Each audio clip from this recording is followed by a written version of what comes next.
Alfie, I've heard of leak in a soup and even in a pie, but I've never heard of leak in your house. Explain that one for me, will you?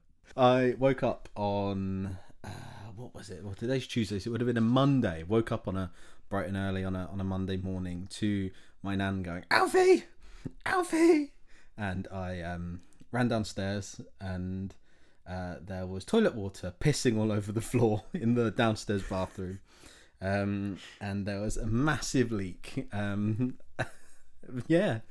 So my morning piss that day was taken in a 4-pointer empty milk bottle, and for the rest of the day as well, because the leak didn't get fixed until about 7 p.m. that night.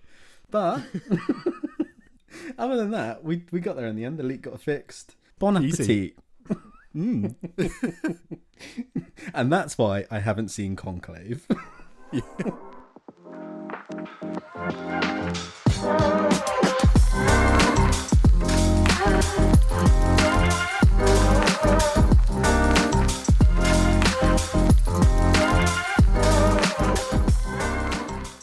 Hello and welcome back to Movie On Up episode 45 with your hosts, me, Adam Barlow. And me, it's me, Alfie Walker.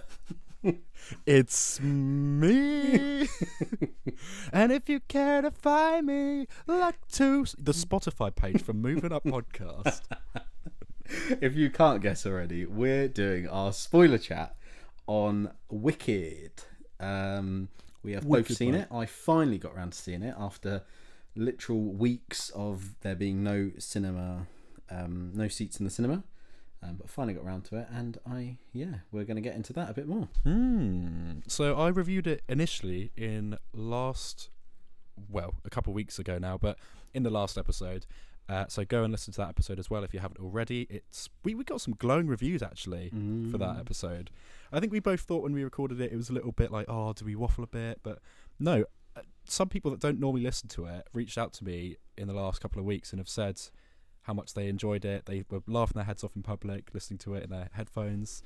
I was probably chuffed to get that lovely, lovely feedback. That's how you know it's a good podcast, when you're walking along the street and you are smiling to yourself, or you're sat on the bus and you start laughing to yourself and you're like, people around me think I'm a fucking idiot. But no, that's how you know it's a good one. Definitely. And also, actually, should we talk about Spotify Wrapped? Because we got some statistics, so I thought it'd be fun to just go through this quick. We were the top podcast for 22 fans, which is, I think, quite impressive. I do too. I was shocked by that number, if I'm honest, because we do look at the numbers, and usually it dwindles from, it has gone up quite significantly, actually. It used to be about 4 people for quite a long time, and then all of a sudden it jumped up. To be honest, I think your TikTok about Megalopolis, since that, we sort of garner between 12 and 20 listeners per episode, which is nice for us, to be honest, because I thought no one listened. But yeah, to be that many people's top podcast, what the hell? Yeah, it's very nice. Listener age brackets, I found this interesting to look at. 35% of you guys are 18 to 24 years old, 22% 25 to 29 years old. Bit of a drop between there, and then 45 to 54. 20% of our listeners are middle-aged. So hello, if you're one of them. And then hello. Are, hello. Can you hear me? Bad joke. No, thank you very, very much for listening. 5% are over 55 as well. So golden oldies listening in. Our top episode, sadly, was episode 1. We haven't peaked since the first episode. We never really hit that point again, but no, it's a shame. But we got 91% of new listeners this year, which is great, but also makes perfect sense because all bar one episode was uploaded this year. So I'm glad that statistic says that, to be honest. Otherwise, yeah. Imagine we got all our listeners in the first 3 days. Oh. But I thought that was encouraging to see, and it's cool to get these, this objective, factual feedback about something that we do that's quite creative and quite abstract. So I do enjoy looking at things like that. But should we just talk some Wicked then? Let's get into it, I suppose.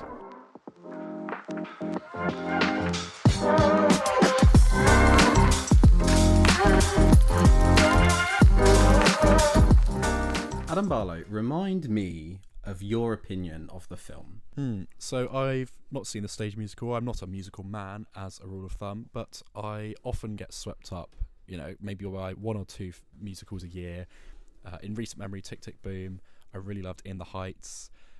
Inside by Bo Burnham, if you're counting that as a musical, which I guess you can. Hamilton, I went through a phase of really enjoying that. So there's kind of punctuates my life, but I don't often really seek them out. But Wicked, I got swept up by the marketing and the silly ad campaign and what have you, and went along with my mum. I've now seen it twice. I saw it another time since last recording, and I'm a big fan of it. I think it's perfectly cast. Music is really cool, really grand.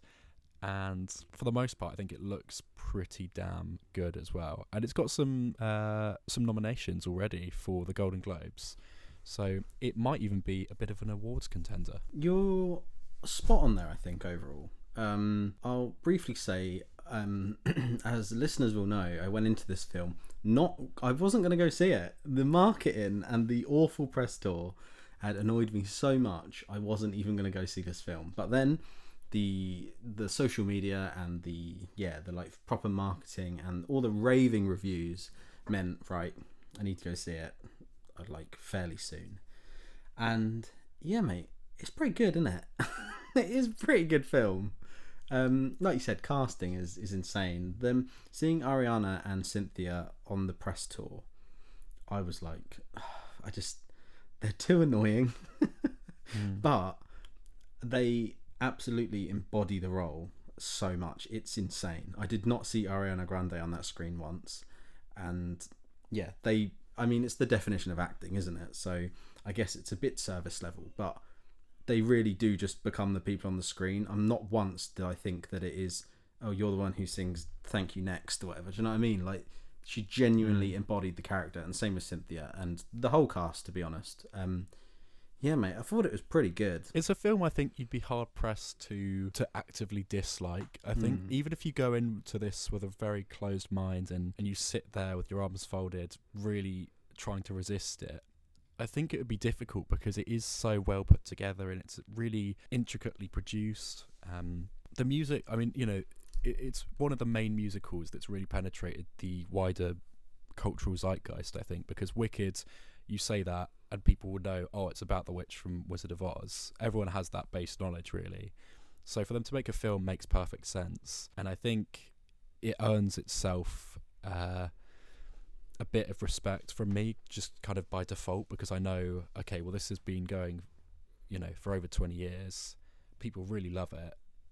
Let me go and see what it's about. And it's, if anything, it's inspired me to want to go and see it on the stage. Would you say the same? Absolutely, yeah. I think, I guess we'll get into it a bit more detail in a minute, but my only problem, I do think the pacing in the middle is really slow, and I struggled a bit in the middle. I think it really took a bit of a halt, and I was like, right, when are we getting to Oz? Because we've got 45 minutes left.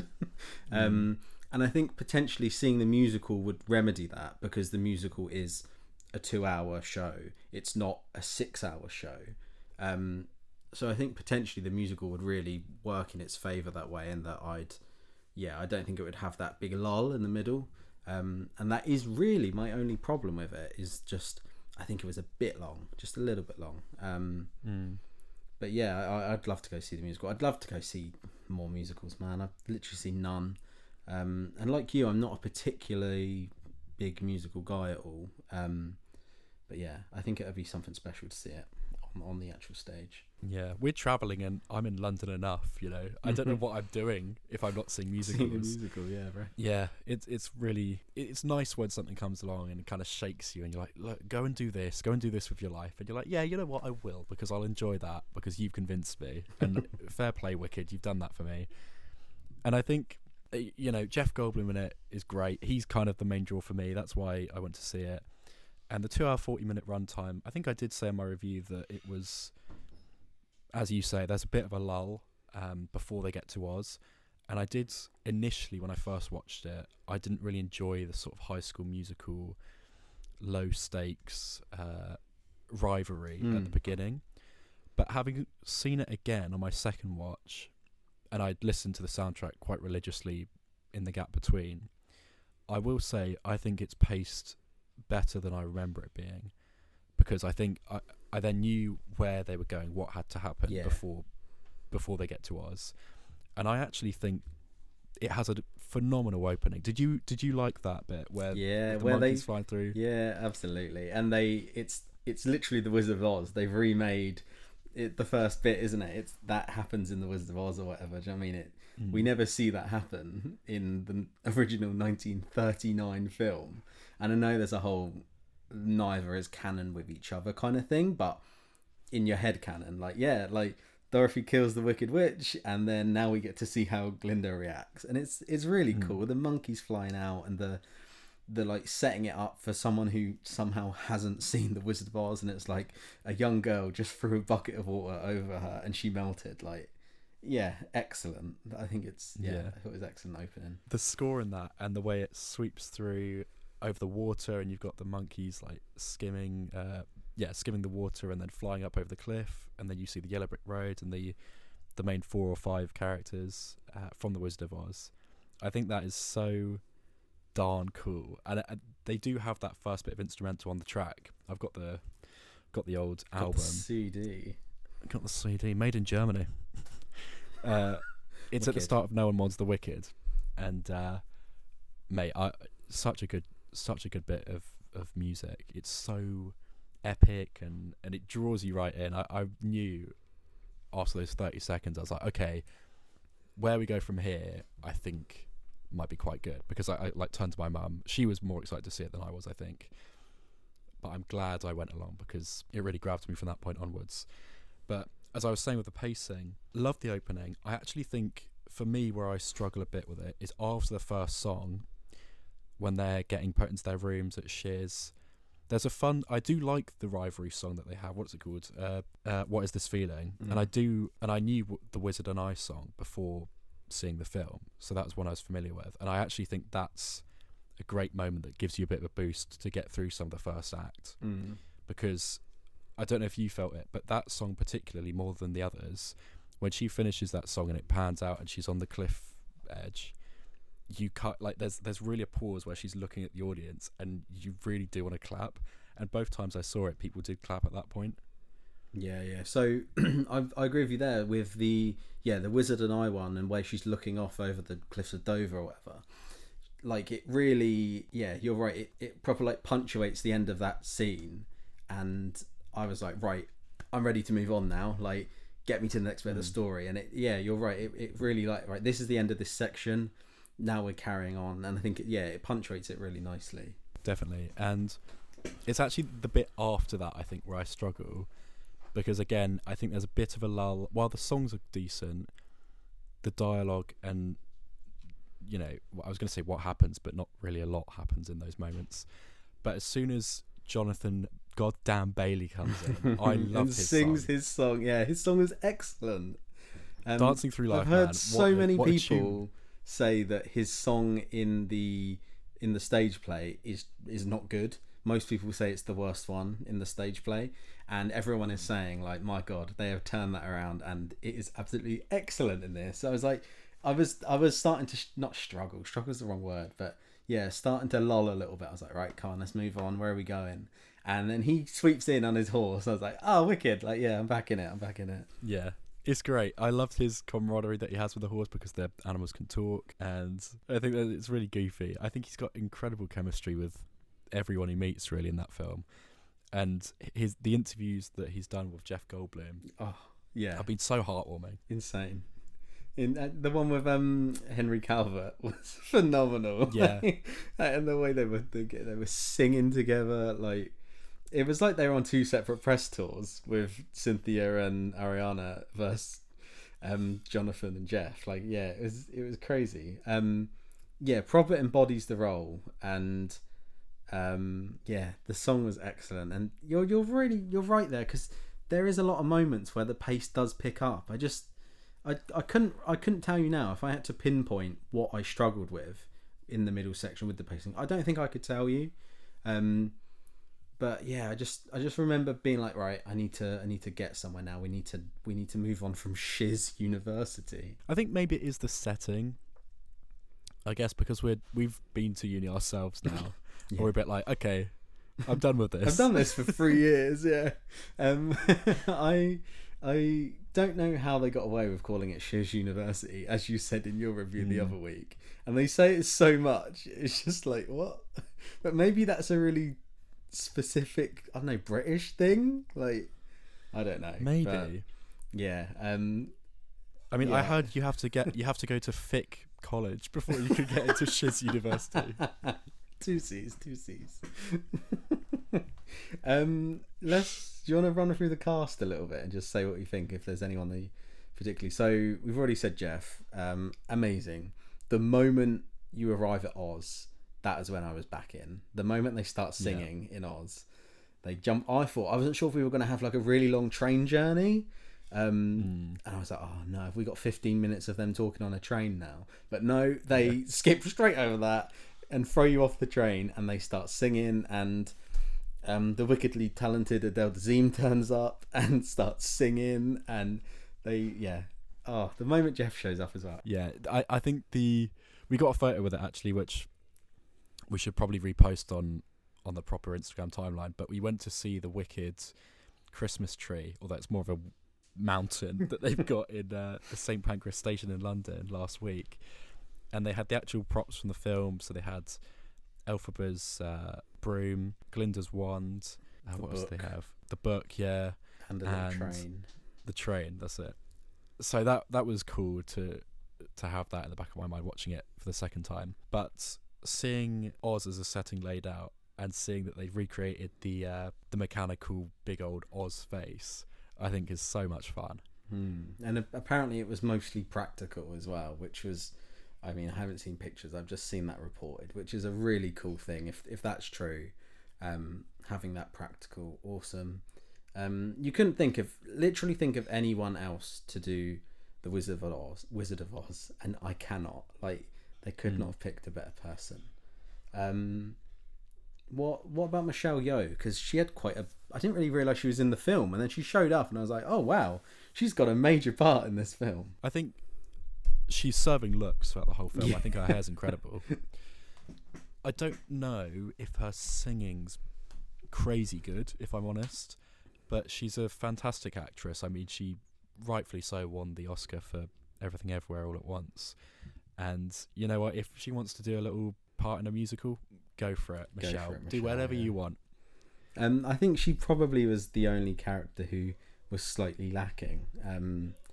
I just think it didn't feel 100%, and I feel like in a musical you have to be so, like, the point, obviously this is spoiler talk, isn't it? So the point where you work out, oh my god, she's working with the Wizard of Oz and she is kind of evil, and she walks into that room to tell all the monkeys to go hunt her down, and it felt quite underwhelming. I thought she was going to be this big Disney villain, like fucking shouting at them to go chase down the witch, and she kind of really underplayed it, and I was like, oh, that landed a bit flat. If you rewatch it, you might catch it, but I just think, she was a little bit, a tiny bit lacking. I thought it was going to turn into this big sort of, it's a musical, right? You got to amp up for the camp and the over the topness. I think. Do you think maybe she's too good of an actress? Not to discredit everyone else. I think in the so. film, Yeah. But she's very subtle, and obviously she's got her accent. She's not putting on a British voice or anything, or an American accent in this. She's just speaking as Michelle Yeoh does. Yeah. And I think when she's got to deliver that very impactful, turning point, not just in this film, but for the next film as well, where she's like, don't let her get away, this wicked witch. The green skin is just a reflection of how wicked she is on the inside. I think that could really hit, but you're right, it did feel a little bit like, ooh, I wanted a bit more. I just, that's obviously the crucial moment. That's where the name of the entire play and film come from. And it just felt a little bit like, oh, I could have done with another 20% there, Michelle. But I think you're right. Maybe she's just too kind of nuanced as an actor almost. And she is acting alongside Jeff, who is batshit insane. So I think maybe that made her look less nuts almost. That's a good point. In the final act, obviously, she's in a room with Glinda, who's dressed completely in pink. Elphaba, who is literally a green emo, and Jeff Goldblum. Yeah, So yeah, Zaddy you're gonna look a bit normal. Yeah, literally. What was, sorry, I don't know his name. The guy who plays Bok, who's Ariana's husband. Ethan Slater. Yeah. Yeah, I mean, I have no knowledge of the next part or how it specifically connects to the Wizard of Oz, but I am 99% sure in saying that he's going to be the Tin Man, Jonathan Bailey's going to be the Scarecrow, and the lion they rescued is going to be the lion. I don't have that confirmed, but I don't know if that's common knowledge, but that is 100% what they were going for, and he played it quite well. Yeah, I agree. I think Ethan Slater, my only sort of knowledge of him is, yeah, as you say, he's either married to or is dating Ariana Grande. I mean, fair play to you, mate. Well, he left his wife and kids for her, didn't he? That was the whole thing. Did he? Yeah. Good God. Okay, well, maybe a slap on the wrist for that one then, Mr. Ethan. But I know he plays SpongeBob in the SpongeBob musical, and I could see that. In this. So goofy. Certainly. So goofy. But I think it's somewhat his role has somewhat been tarnished for me by the TikTok memes about him. I don't know if you've seen this. No, I haven't. Where it's during Dancing Through Life in Fairness, which is my favourite song probably in the film. Or it's a lot of fun, but it goes on for about 8 minutes, and there's dialogue scenes in between it picking up again. And the whole bit where Nessa Rose is talking to Elphaba about how Glinda's selflessly and romantically set them both up. And there's a line where Marissa Bowe, bless her heart, has to sing, "We deserve each other, me and Bach." I'm like, stupid ass name, yeah. Okay, it's not this film, so I can't really critique it. But just the musical on the whole, I think Bach is so damn weird. Yeah. Like, his name is Bach Woodsman, and he's a little munchkin boy, and he's just a neek running around trying to impress. Yeah, he's just a simp. Glinda. Yeah, literally. He ends up dating another woman for Galinda, like. Yeah. It's so funny. Peter Dinklage in there as well as the goat Professor Dillamore. I don't know what his name was. Also, yeah, just Dr. like Dillamons, such quite a small role. I thought it was going to be more. I thought there was going to be more focus on the animal stuff, because the only thing I knew going in was that the whole point is she wants to go see Oz to help the animals. And I thought it was going to be a huge plot point, but it kind of wasn't. It's a bit, yeah. It feels a bit like an afterthought, doesn't it? I guess maybe it will come into play a bit more in the second part. I'm not really sure. Do you know what happens in the second part? I don't have a clue. I mean, I know where it needs to end, but... Yeah, I read the Wikipedia breakdown for it about 4 months ago, which I think was brilliant, because I remember reading it and be like, okay, this sounds interesting. I'm excited for these films. And thankfully, I'm quite good at reading in-depth spoilers and actually just forgetting them. Yeah. So... I'm kind of good, like, I don't keep reminding myself to forget and then in turn reminding myself of it. Do you know what I mean? They do just go in one ear out the other kind of thing. Yeah, it was nice to satisfy my curiosity at that point in time, but now I'm glad, and I'm not going to look it up specifically about what happens, but I know it's a very messy sort of zigzaggy plot, because my mum has seen the musical and she said, as I think I said on the podcast, she found it so confusing. Even this first half is a bit hazy. And I think maybe the second half is a bit more confusing because that's running adjacent to the Wizard of Oz film, but also around it and slightly afterwards, and flashbacks, and characters have different names and different motivations. So I think you've almost got to just forget that the Wizard of Oz is a thing, because as you say, it's not canon. So try it's not weird, to isn't connect it? So much. It's the whole thing with how it is technically a prequel, a sequel, and a adjacent story, while also not being canon at all. Really weird, a really odd joke. Because obviously, the whole thing with like the ruby slippers, like they're not ruby in this, but clearly they are the ruby slippers, and just all the changes. It's weird. It's a weird choice to not try and make it more canon. I don't know if that's a rights thing, probably. But yeah, I'm excited to see where it goes. But yeah, I know where certain things have got to end, and I know the original Wizard of Oz, and I know that story, so I know where this has got to. It's got to make Galinda and Elphaba really fall out, right?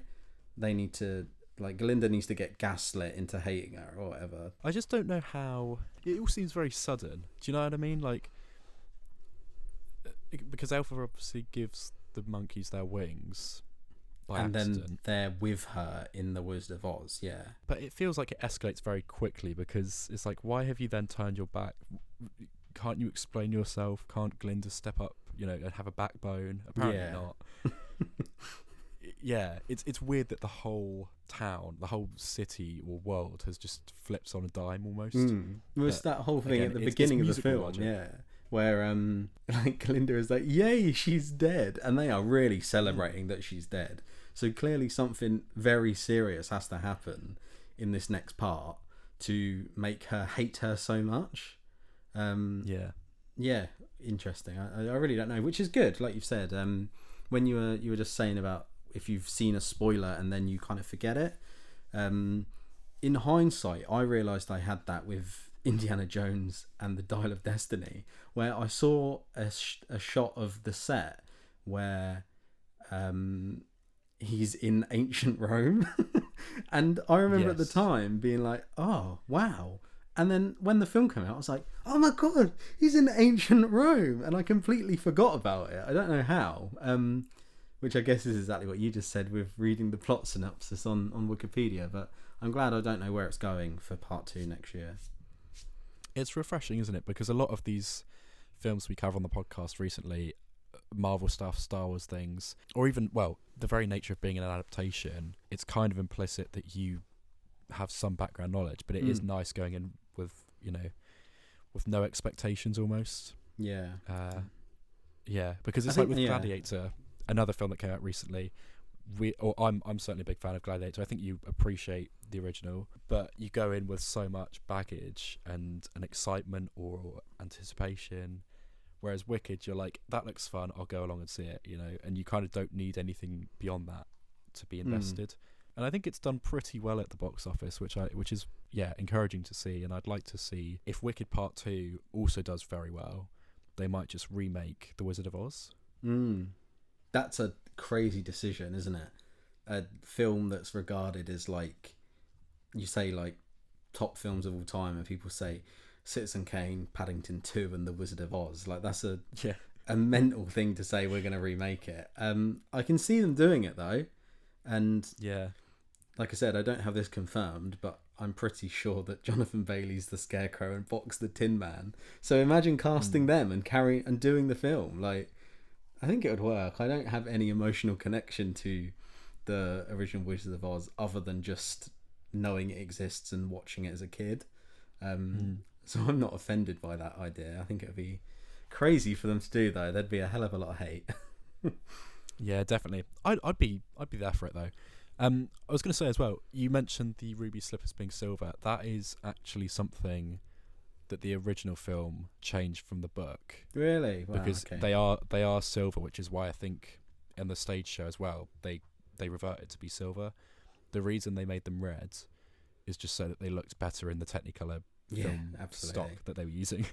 That's absolutely a rights thing then, isn't it? They absolutely can't then decide to do ruby slippers in this, because I think the original Wizard of Oz is by Metro. God, what's the cinema company? The Lion one. Amazon. That one. Yeah, Amazon. MGM. Yeah, I think MGM owned the original Wizard of Oz, so that's obviously a rights thing that they can't do the ruby slippers. I didn't know that. That's interesting.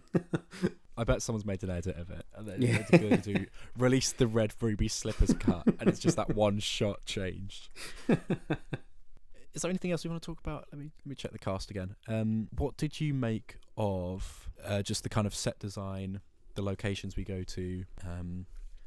Because I think Shiz University, although I didn't really love, the plot while we were there, it's all important setup, no doubt. So again, it'll become more relevant in the second part. But I do think that the library was really sick, like with it being a sort of tumble dryer layout. That was fun. I think the Emerald City is very green, Yeah, I wasn't gaslit with that. I could have done with a bit of geography because I don't really understand the geography of the world. Like, is Oz the world? But then they were all talking about leaving Oz, so I presume Oz is the land. So what's outside of Oz, and why was she singing on the white cliffs of Dover? Like, I could have done with a little bit of geography. It might be a bit. Maybe it's not the point, is it? It's a musical, and you're not meant to maybe be thinking about it like that. But the same way we get planet names in Star Wars, I could have done with a couple of them at the bottom of it. Yeah. Shiz, like Prince University. Prince Fiera is from somewhere other than ours, so there are other places. Yeah, right. You're right. I needed a Emerald City T-minus 8 days to get of which or something like. Yeah, high tech. The way we have scrabbly writing. Before the Battle of Yavin in Star Wars BBY. I need a. Yeah. Was it before the death of the Wicked Witch? So the BDWW. Yeah, that's my one improvement that they could do in the second part. It would really ruin the cohesion with this part though if they just started doing it all of a sudden. Well, they keep like turning to the camera like, let me just check my calendar. Oh. Well, Jeff Goldblum would do that. Yeah. Yes. It's Tuesday, the 27th of Oz month. Thank you, Jeff. Now we've got a bit of a better understanding of where the hell we are. Thanks for that. Also, how did people not realise that he is the dad at the beginning? It is so obviously right. Jeff Goldblum. Like, I think it is him doing it as well because the face has got his silhouette. You can even tell. Like, and the voice is like, yeah. Have a little drop of my elixir. Like, it's so Jeff Goldblum. Let's have another sip of green elixir. Yeah, also, it's Elphaba's mum cheating with Jeff Goldblum. Can't blame her. Yeah. Although, her husband carried that note. You know, when he goes, it's so, but out of sight, and he holds it, and I'm like, that is so clean, so smooth. That was the bit where, so like we said, I'm not a huge musical guy, and when we had the first musical number, I was like, right, now we're going to have some talking, and it didn't go into talking, it went into more musical when they were giving birth. And I was like, oh no, is there going to be no dialogue? It's only going to be music. And I was like, oh, this is going to be a long 3 hours. But then, no, luckily, it did cut to actual words. I like how it has fun though, because even in that first song, it goes on for ages. But there's different, not just verses and choruses, but there's different motifs and instruments. I mean, I love the jauntiness. Whereas like like during the affair scene, it's like it is raunchy and it's silly and it's naughty. Yeah, she's got like red lingerie on or whatever. Yeah, it has fun with it, doesn't it? Totally. It's literally the second he closes the door, she then like takes off her scarf and, and gets Jeff Goldblum in. Yeah, it's outrageous. Love it. But it lends into it, doesn't it? Yeah. Sorry, go on. Shortly after that, I'm sure you heard it, but they actually play a bit of the Somewhere song. Over the Rainbow. Yeah. It's fun because it's self-referential. I think without being, like you said, it literally is happening before and potentially during The Wizard of Oz, but it doesn't rely on it. It's its own story. And you said about like set design, it doesn't look real, but I don't think that's to its detriment. Because it's campy and it's really over the top and it's not meant to be real, so I'm fine with the CG being a bit. Do you know what I mean? And it doesn't really affect it, I don't think. Like, I think you just come to expect it because it's just in this make believe fantasy world, and I think it was good. It might be reductive to keep comparing it to Barbie, but it does seem to be something that I keep doing in my head because it's big blockbuster films that aren't superhero stuff, which is already a minority in this day and age. But heavy aimed at a different reliance on demographic. music. Yeah. So, and Yeah. I think I know it isn't a thing. The Glickid thing. It wasn't Oppenheimer, like they were trying to push for it, but I think it's quite comparable because one is clearly a boys' film, and one is clearly a girls' film. And I think that's probably leans into it why you can see it as being like Barbie. Because yeah, you're right. It's like campy, over the top, reliant on music, very central on females. Like, yeah, I get it absolutely. I think it's as good as Barbie, if not maybe a bit better. Yeah, I would rather watch this again than watch Barbie again.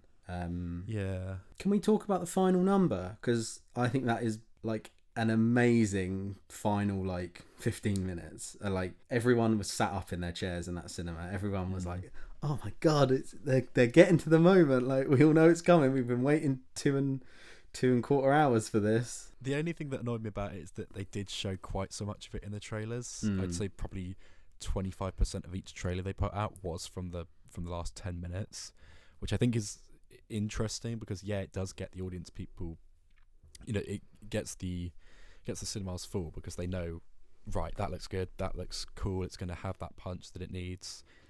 But I'm also like, you could have saved that final note at least. Yeah. But go on, what did you like particularly about the final moment? Yeah, like seeing, I was a bit confused by if Glinda was on her side, if I'm honest, because she obviously walks away and then gives her a cape that magically gets 10 times bigger, and then tries to jump on, because in that final shot that cape is huge. Like yeah, you're right.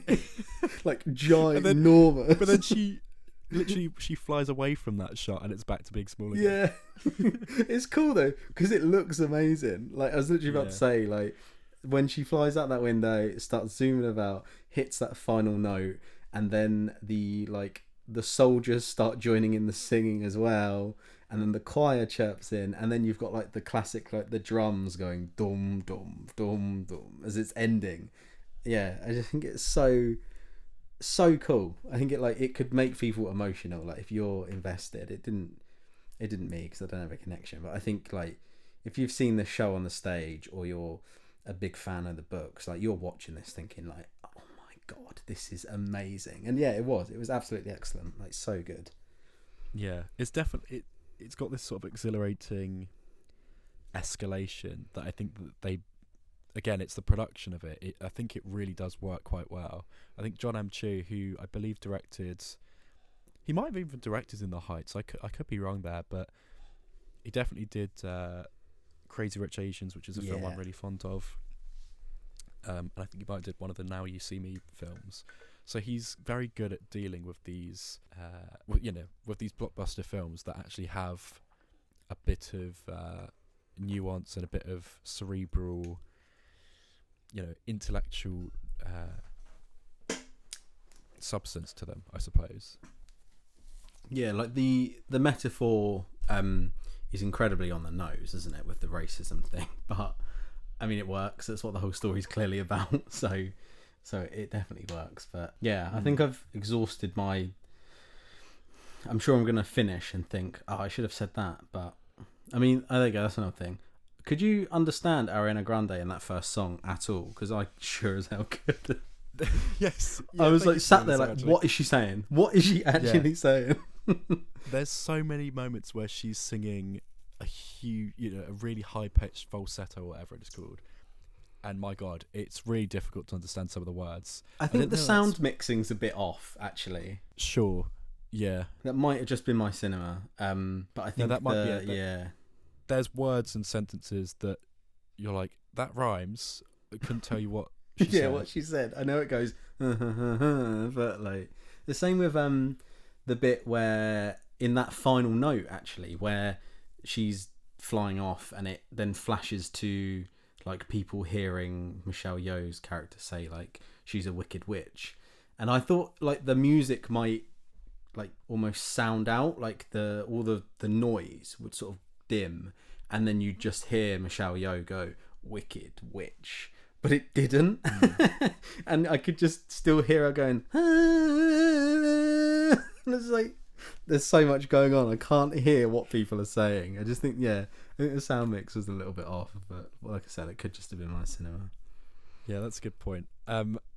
As a sort of closing comment as well, because you said obviously it's on the nose with the racism, and I think it's a good part of the film actually, because it almost feels a bit ahead of its time, but also this is like a 20-year-old musical, and it's not like, you know, stories addressing this is brand new. So I think for the amount of fun that it has, for it still to have that message in it is quite good. Yeah, quite poignant. Yeah, quite good. But on the flip side, I do think it's interesting that that so much of the film is a misunderstanding also between Nessa Rose and Elphaba. So obviously Nessa Rose in the wheelchair, but everyone loves her, you know. Yeah. And you think like, how is someone in a wheelchair that much more different to someone having green skin, especially when animals can talk? It's like, I don't know where you draw the line here. And the Wizard of Oz is notorious for all his green and how much he loves green, and he's built a whole city out of emeralds because he loves green so much. And then the moment someone's born green, they're like, oh. Like, that's too much green. What? It is silly, man. And then also back to Bok in that Dancing Through Life song, the bit where it's like, no, I don't feel sorry for you. Like, I get you're defending yourself, mate, but careful, because now you seem a bit unsympathetic, and you know. You're so right about that lyric in the song where she goes, "Me and Bok." You can hear her shudder. Yeah, I can. And Bok.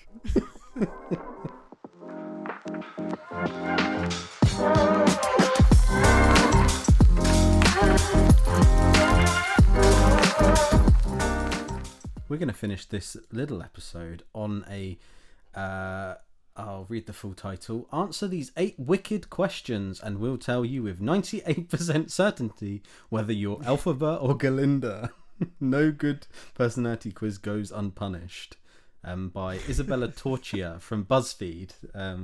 As we all know, BuzzFeed known for their renowned news and high quality content. So strap yourselves in, lads. Any day now, man. I'm telling you, we're either going to get employed by BuzzFeed or they're going to be doing ads via us. Because... yeah one of those possible outcomes. I also particularly would like to have a look at this title because mathematically that makes no fucking sense. You've got a 50% outcome and you're 98% sure. Why is the 2% gone? Surely it's only ever 50% certainty.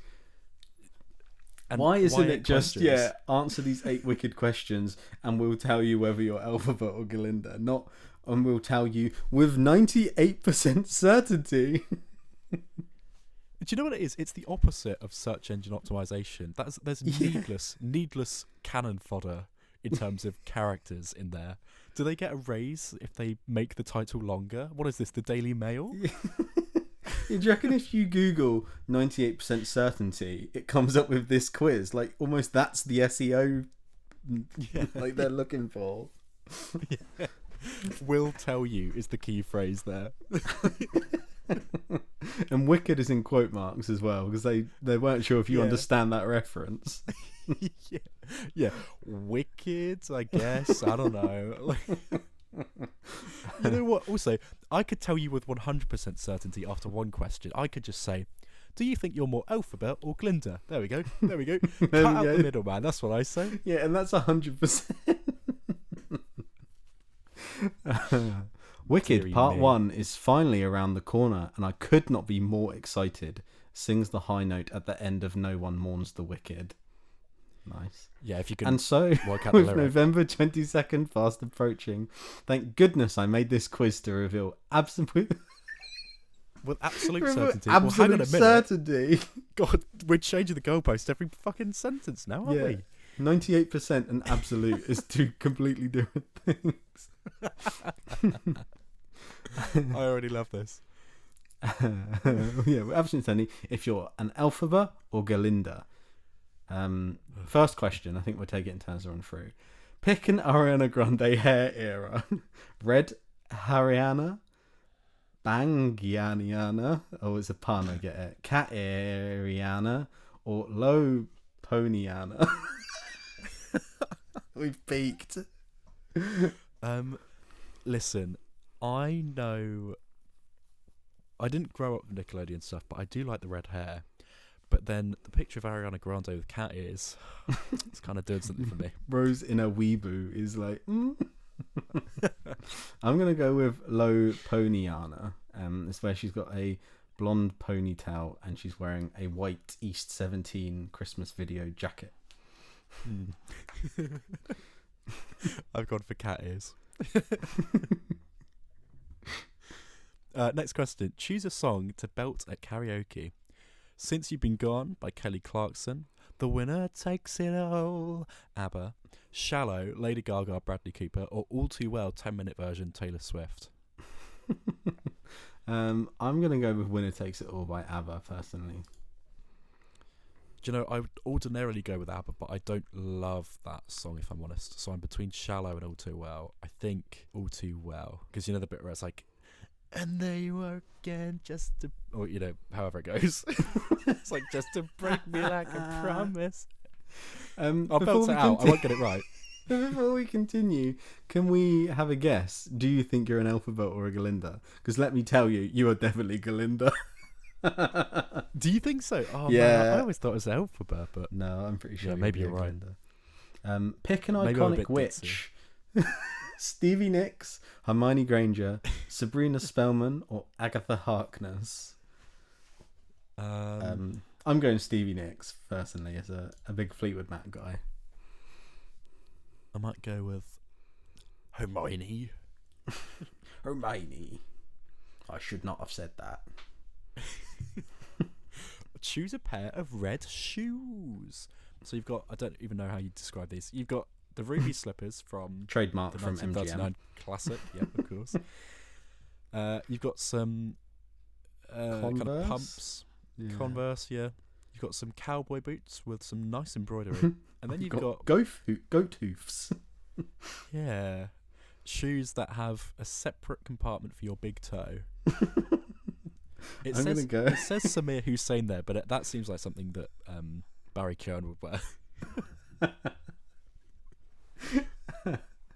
I'm going to go with Dorothy's red slippers, trademark from Amazon MGM. Okay, I might go with the Converse because I'm not mental. Pick a set of two good friends, two best friends. Bert and Ernie, Cher and Dion? There it is.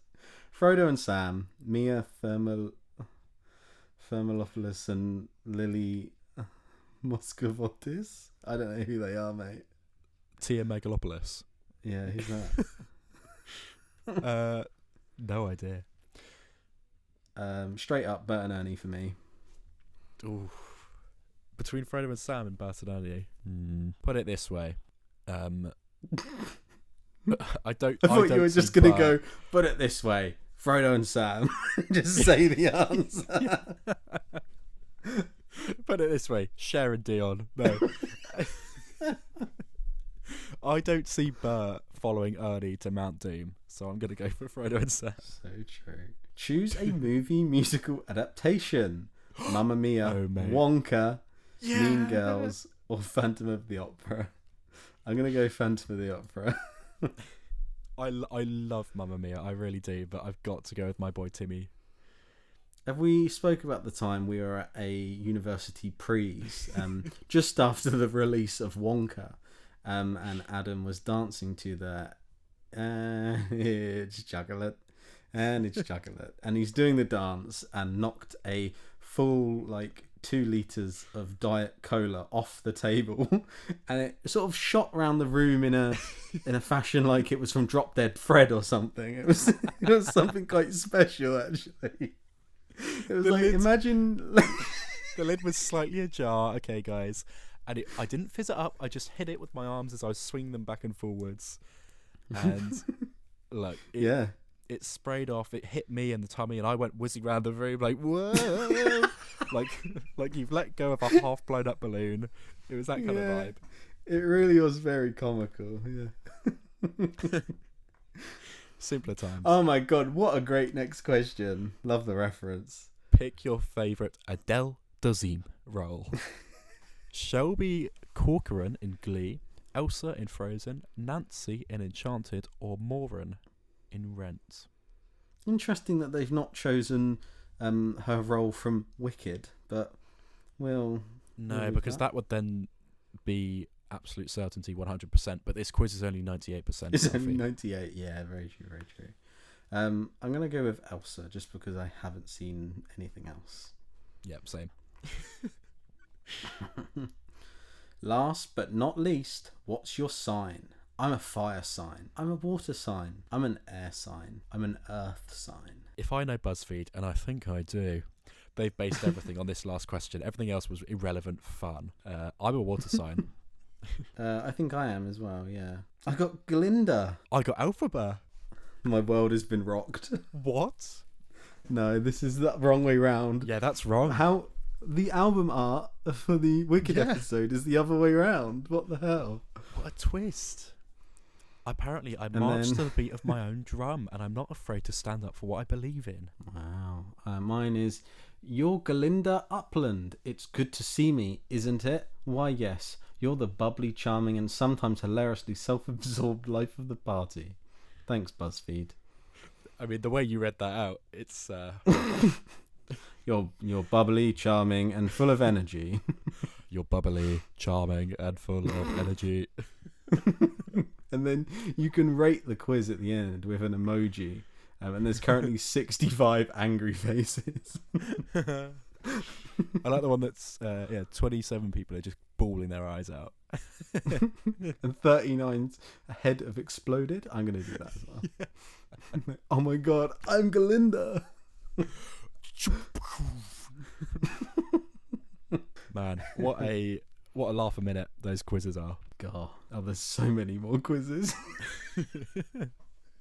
No, Alfie, no, you're being sucked in. You're being sucked in. Don't do it. I get why people used to sit in lectures at uni and just do BuzzFeed quizzes now. I get it. Yeah, it's addictive, isn't it? Oh, here we are. No, there's an... Oh, shit, I've just spilt water all over my floor.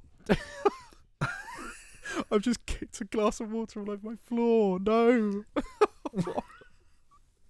Oh, fuck. Wait, can we wrap up this episode? Thank you for listening. Go on, just end it, Adam. I'll end it. Kicked a pint of water. Just going through the light socket downstairs already, mate. You better go. Go to Instagram. Go to TikTok. It's called Moving Up. And if you want to get in touch via email, you can do so at hello@movieonuppod.com. Mate, be quick. I'm literally wading water here. I'm drowning.